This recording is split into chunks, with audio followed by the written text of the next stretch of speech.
What is global security? Global security is also known as international security, where it refers to the process taken by states and international organizations such as the UN, the United Nations, and the European Union. It includes military and diplomatic measures such as conventions and treaties. Its goal is to ensure safety and security. What about collective security? Collective security is one type of coalition building strategy in which a group of nations agree not to attack each other and to defend each other against an outer aggressive. An example of that is Kuwait and Iraq. The political part of NATO promotes democratic values and encourages consultation and cooperation on the defense and security issues to build trust and in the long run prevent conflict. And on the military perspective, NATO is committed to the peaceful resolution of disputes. If diplomatic efforts fail, it has the military capacity needed to undertake crisis management cooperations. These are carried out under Article 5 of the Washington Treaty, NATO's funding treaty, or undertake a United Nations mandate. Alone, cooperations with other countries and international organizations. NATO is committed to the principle that an attack against one or several members is considered as an attack against all. This is the principle of collective defense, which is enriched in Article 5 of the Washington Treaty. So far, Article 5 has been invoked once in response to the 9/11 terrorist attack in the United States. NATO is an alliance of countries from Europe and North America. It provides a unique link between these two continents for consultation and cooperation in the field of defense and in security, the conduct of multinational crisis management and operations. Strategic concepts by law down the alliance's core takes the principle in its values and involving security, environment, and the alliance strategic objectives for the next decade. The 2010 strategic concept defines NATO's core task as collective defense, crisis management, and cooperation security.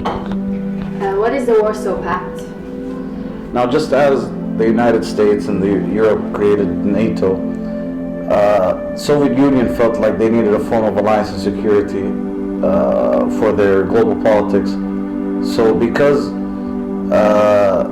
they were both hegemonic superpowers, the Soviet Union also felt that they needed to have some form of alliance as well, which is why they created the Warsaw Treaty Organization.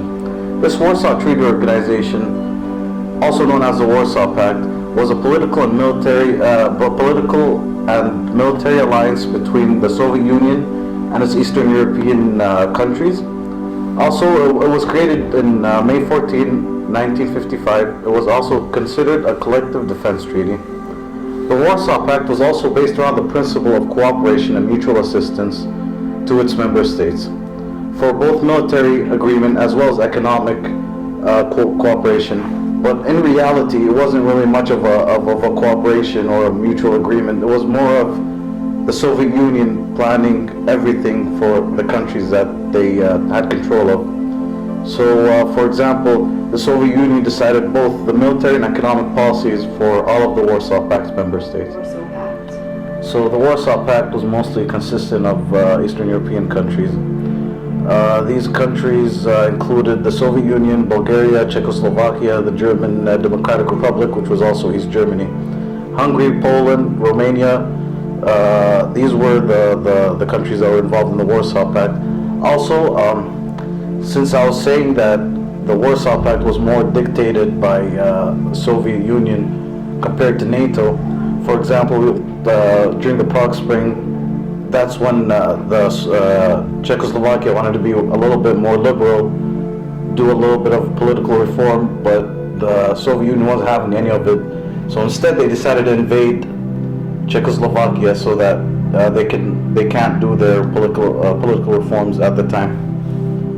And also, the countries that were involved in the Warsaw Pact signed a protocol extending the effectiveness term of the 1955 Treaty of Friendship, Cooperation and Mutual Assistance, which originally established the Soviet-led political military alliance in Eastern Europe.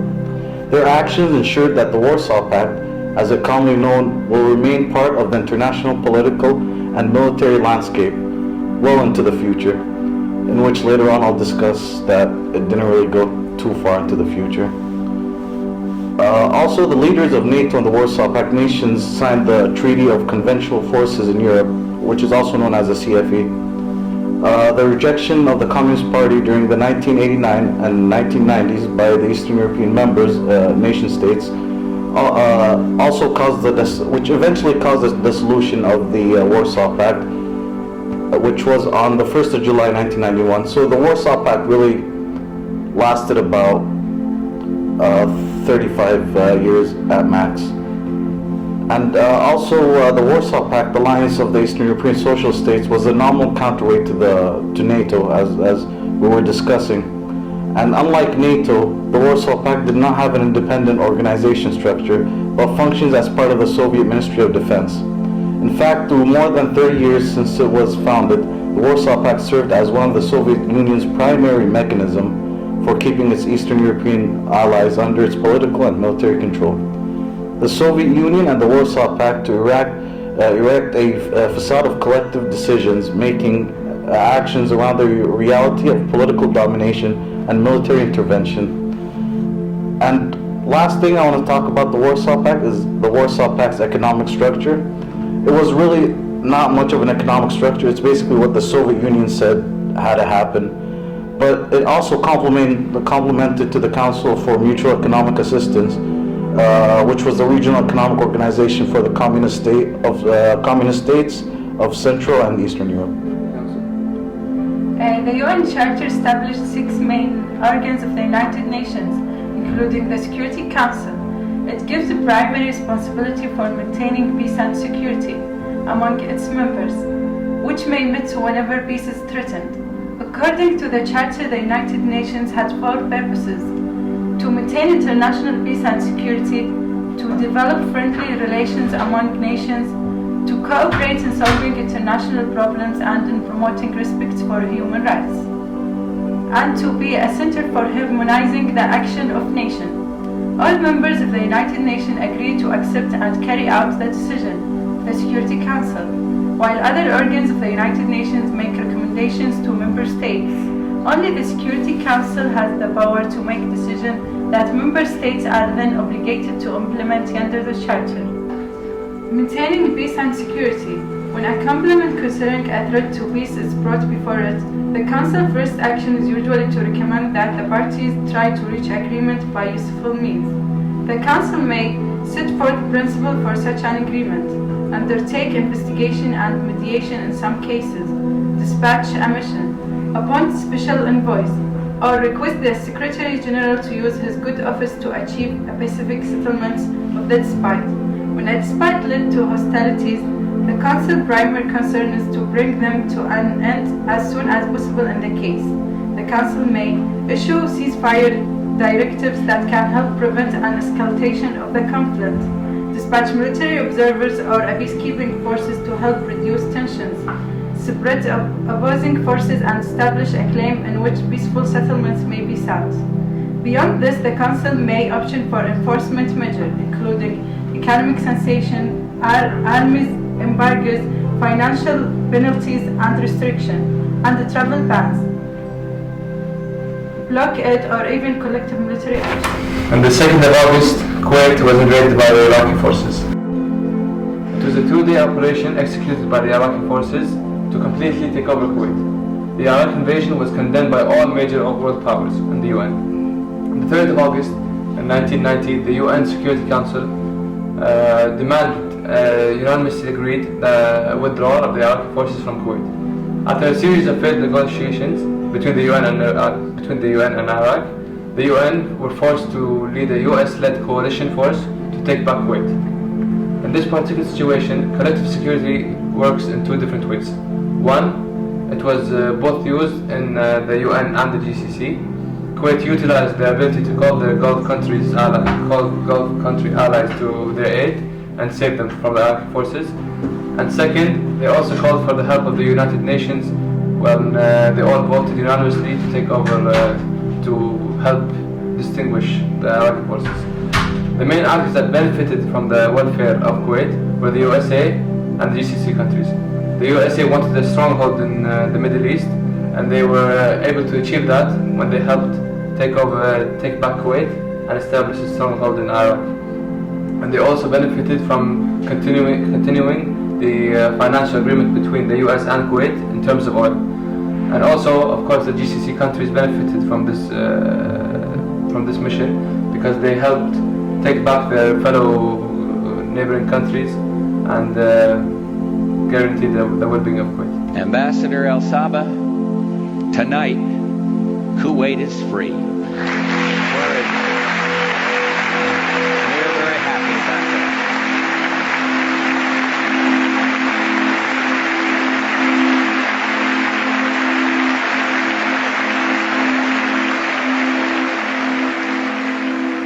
In conclusion, we talked about what global security and collective security is.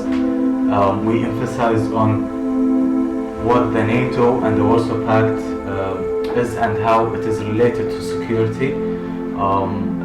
In addition, we talked about the UN in general, especially the collective security. Okay, we also talked about Kuwait invasion regarding collective security and how it was the reason that Kuwait is liberated now. Thank you for watching.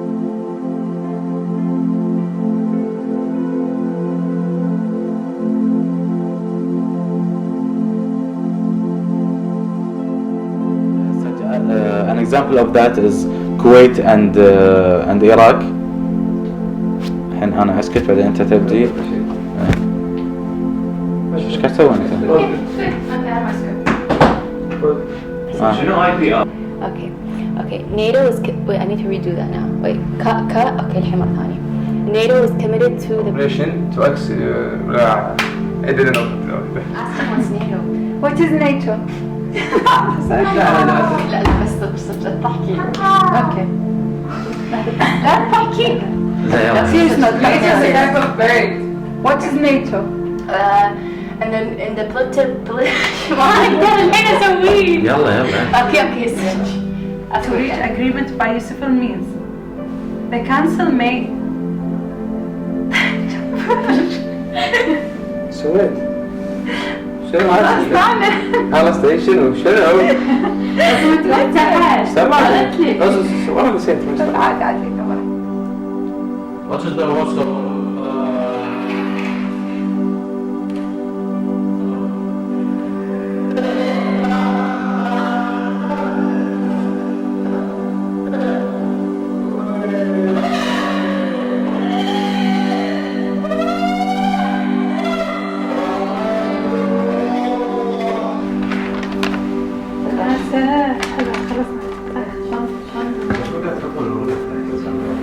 لا ما هو شيء بعيد شلون تشوف احنا جبنا كل تليفونات شوف لا احنا شوف الباتري حاول احنا زين